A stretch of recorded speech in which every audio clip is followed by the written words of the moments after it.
Okay. Exciting to me that we have our show TMI live in Louisville, Kentucky with the people of Louisville. Give yourselves a round of applause for being here today.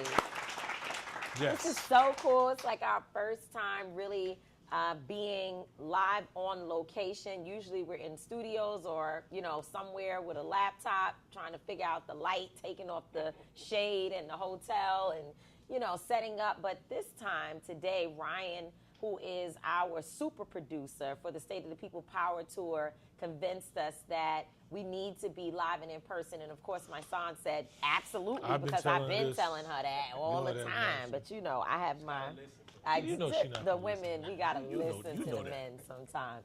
But today we are joined by our brothers. We usually say friends to TMI because on our shows, we always have our friends. And one time, people got mad at us and said, why y'all always have y'all friends? Why y'all don't interview other people that's not your friend? And we said, because if we don't like you, we don't have to have you on our show. That's why we got our own show, to interview the people we like. That's why we got our show. Get you a show. That's right. Have whoever you want. But these are not our friends. These are our brothers. Blood couldn't make us any closer and make us love one another anymore. Our brother, Pastor Michael McBride, who is the executive director of Live Free, but also the co-founder of the Black Church PAC, and he is our preeminent leader. We will talk more about that. He's so humble when we say it. He doesn't want to own it, but every problem that we have, every strategy that we need, every solution that you see us working through, Pastor McBride is at the table helping to be a thought leader, helping to get people paid when they have nothing, have no money. If the white folks attack us, one person that's going to have a check for you to do something is Pastor Mike McBride. He's also an incredible fundraiser, well respected across this nation. He's one of those leaders you don't know. But he is. But you should. Truly, you should absolutely know Pastor Mike McBride. And then our brother Tef Poe, who is an artist, one of the dopest lyricists in our nation, in our world, a true advocate for social justice. He was on the ground in Ferguson, one of the leaders out there who was tear gassed and attacked by the system. He has been labeled a dangerous man in the city. So that's good. That's what we like. That's what we like. Don't say that. Whatever's dangerous to the system is revolutionary in love for us. Yeah, so that's what we like. Some things that's dangerous to the city, to the system, are dangerous to us too. But they really labeled him that because Tef Poe is so powerful. And let me tell you, he's the founder of Crow Life, but he is also doing something right now that is extremely important, and one of the reasons why we wanted to hear from you today, Tef. He is currently working with a group that is calling itself the People's Response in Louisiana. Now, in St. Louis. I don't know. Y'all got to help me sometime. In St. Louis. And the reason why it's so important to have you here, Tef, because in this moment, you look wonderful, nice and cleaned up and looking good. But just last week, I saw you looking like you had dust from the top of your head to the bottom of your feet, because you've been out there in the rubble, literally, with the people, trying to make sure that the resources that our community deserves gets to our people, because we can't depend on the federal government to help black folks in the middle of a natural disaster. And in fact, some of the white folks ain't getting no help either right now, which is a whole other thing. So I think, Tef, we'll start with you. What's been happening in your city? And let's talk about the disparities there, what you're seeing, and how you've been getting resources in. So for folks that don't know, an F3 tornado ripped through Black St. Louis a couple weeks ago. The highest that you can have is an F5. F3 went right through the heart of the black portion of the city. Some white folks was affected, of course, but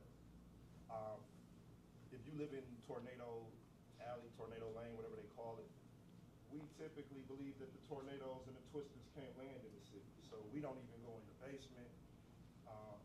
We don't even, when we hear the sirens go off, we don't really react. the way that we probably should react to them.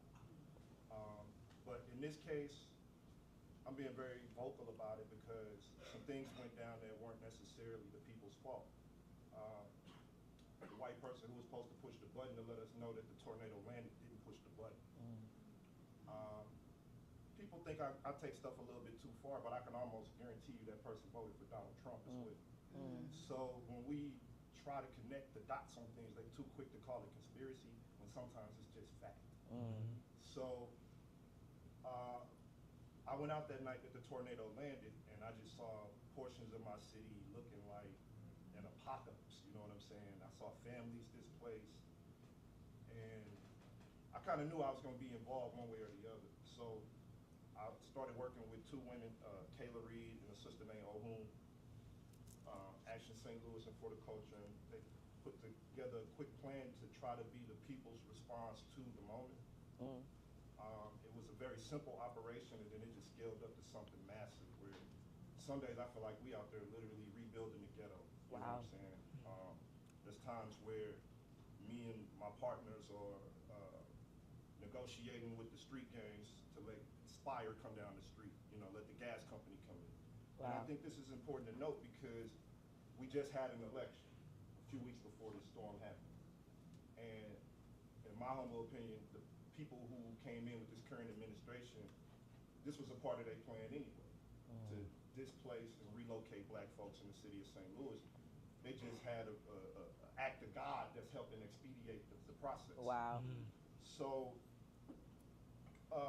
I think we have like basically the grounds for like what I would consider like a political and an ideological civil war in St. Louis right now. People who believe that we have to defend our birthright, which is the west side and the north side of St. Louis at all costs, and people who kind of feel like, hey, a little gentrification might be helpful. It might fix things that couldn't be fixed. So those are the fights that we're fighting right now, helping to rebuild the ghetto, get the resources to our people, and to raise the narrative about what's really happening.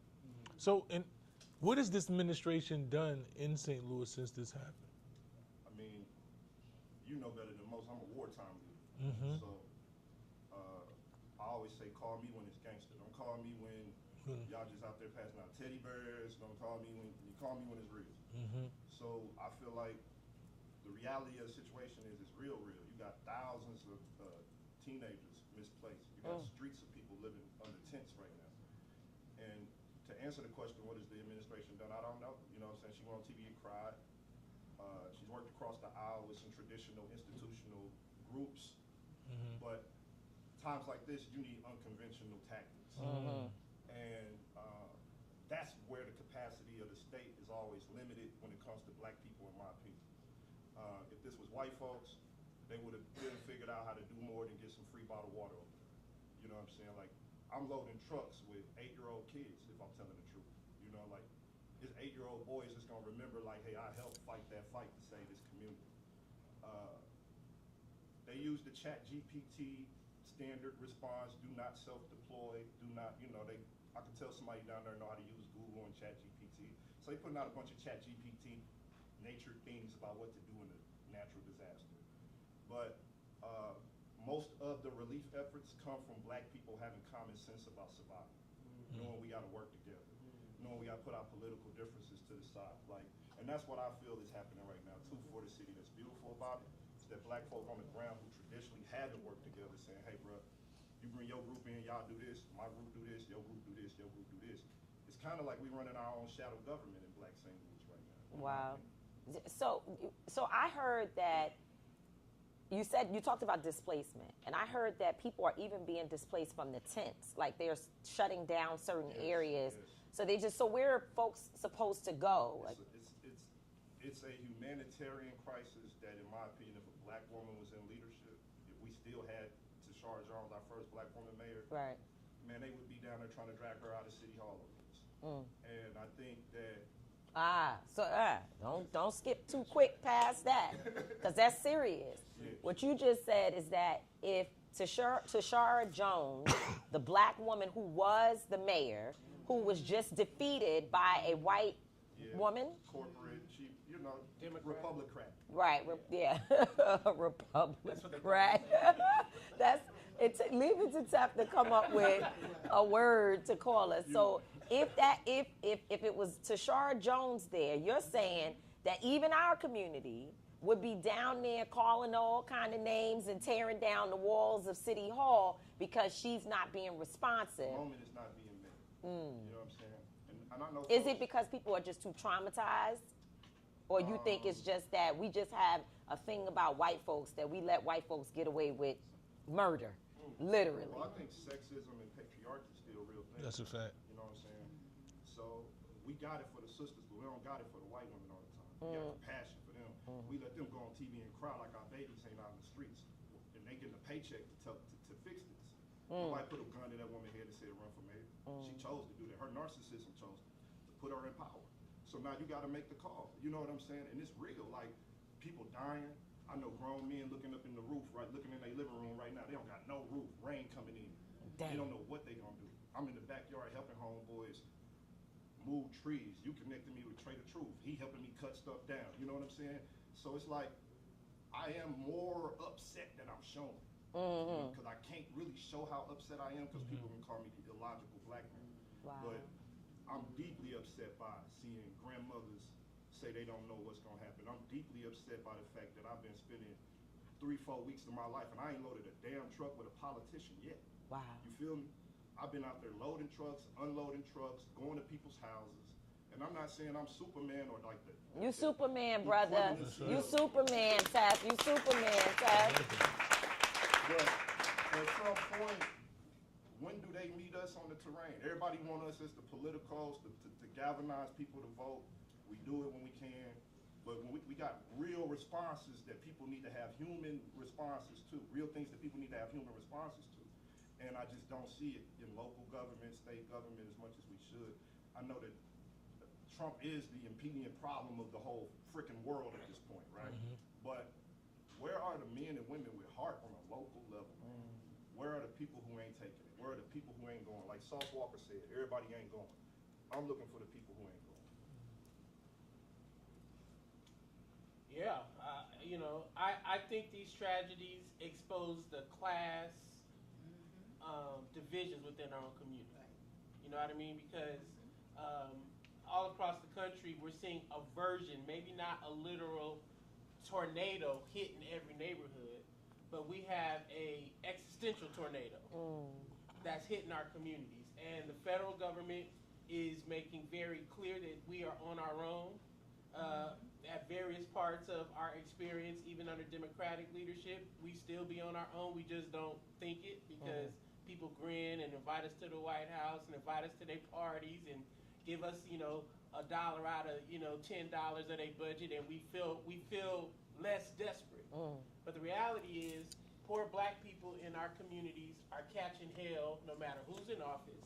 They catching hell no matter who's their pastor. They catching hell no matter who's their boss. And the question we have to ask ourselves among the community, state of the people, power to it, right? We're trying to ask ourselves, are we going to do what is necessary to meet the existential tornado that visits our communities regularly? And many of us who have means have to ask ourselves, what are we willing to do to extend ourselves, right, to those who are hurting? Jesus always commands us to care for the least of these, which means that there are some of us who aren't the least of these. That's right. There is not enough money to pay everybody for the liberation of black people in this country. Damn. Some of us got to wake up every day and do something more than what we're doing right now. For free. And for free. Well, for free from a financial That's right. position. Exactly. But freedom and liberation is priceless. It's priceless. Come on. When you smell free, that's why we was in Ferguson together. We used to say, man, being out there getting tear gas and our head cracked was the most freeing moment. That's why I was so intoxicated. You know what I'm saying? Hundreds of black people outside. Crazy. I didn't feel We was saying Let's be clear. I'd rather be in the house. He'd rather be in the house but never was there. What's that about, right? No. I mean, there's something about freedom. You right. Fighting for freedom, pushing against the system, right? It is hard to do it without breaks and without some rhythm of care. But we have to realize that we are in a state of existential crisis. Trump is the great kind of caricature of that. But here in Louisville, in places of the Midwest and the South, we know that we got all kind of systems of power that are preying on us. That's right. Right? If Trump was not here, they'd still be preying on us. Right? And so Trump is giving us an opportunity to clarify the wickedness and the evil of this existential crisis we're in.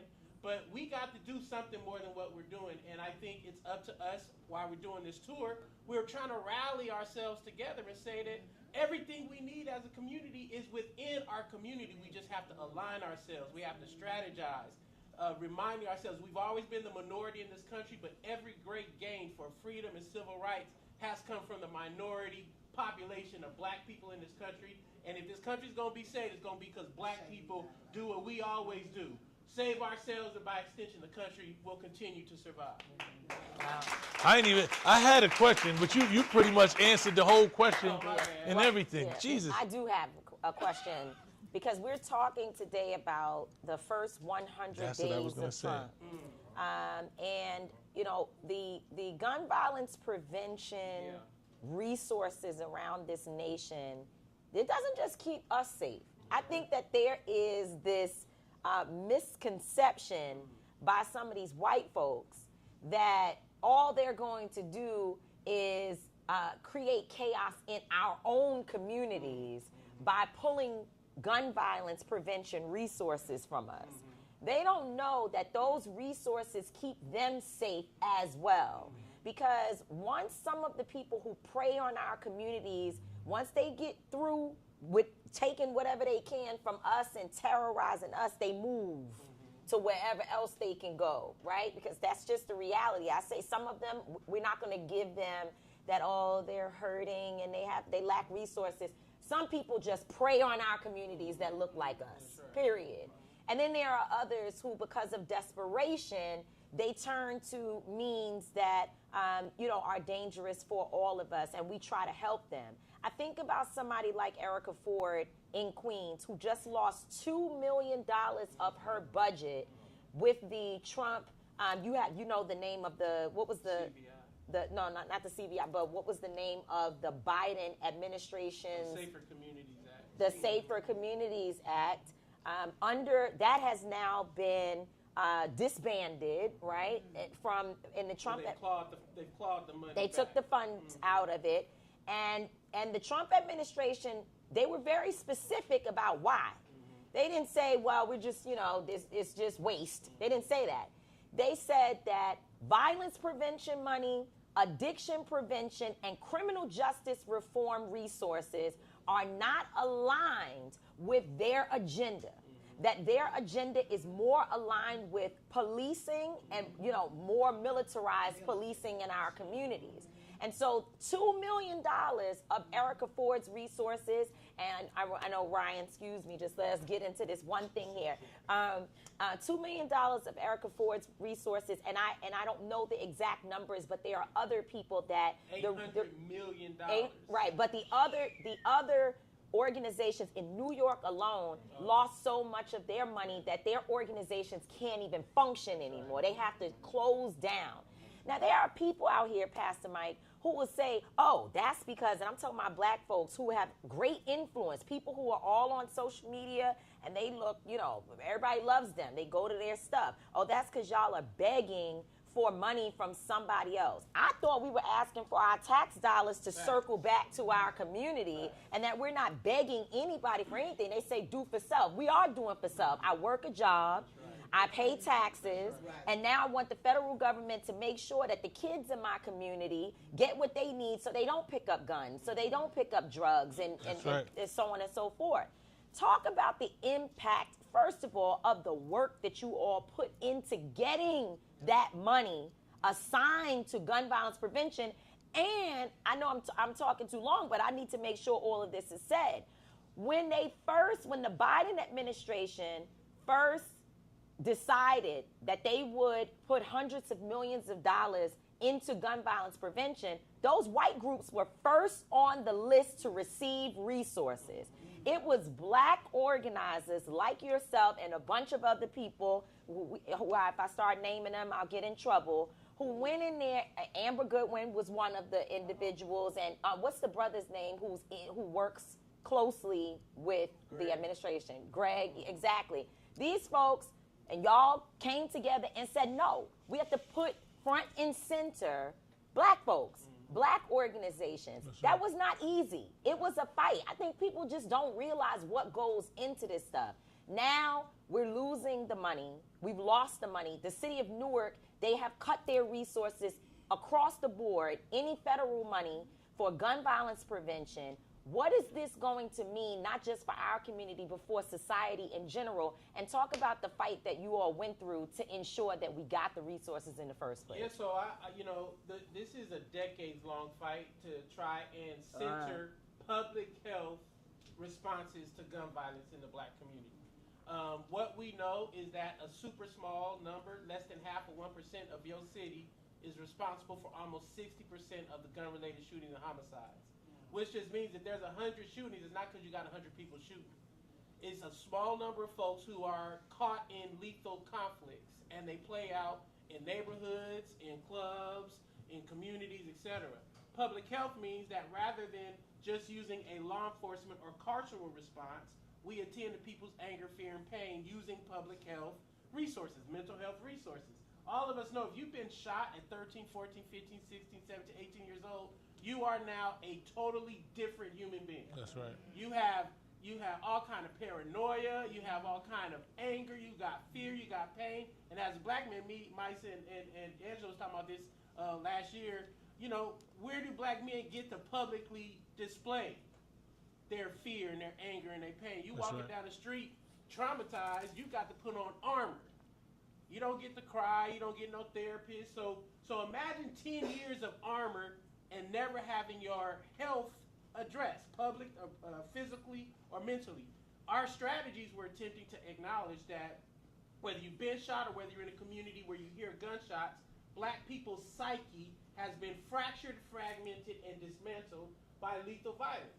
How do we use the healthcare system of our country to help repair the psyche of the black family in war zones? We require our tax dollars to do it. And you're right. People be like, you ask for a handout. The government ain't going to never help you. Well, the government help you when you get on the bus to go to school. The government help you when you get your mail. Well, why is your mail delivery not you begging? Right. So I say amen, right? Amen. Why them fixing the roads ain't you begging? Why them putting police in your community? That ain't you begging, Exactly. right? So our tax dollars should be spent the way we want them to be That's spent. right. And if I want my tax dollars to go to a street outreach worker like my son or Tev, rather than a police, that's not begging, that's self-determination. That's right. On our terms, right? That's right. It took us decades.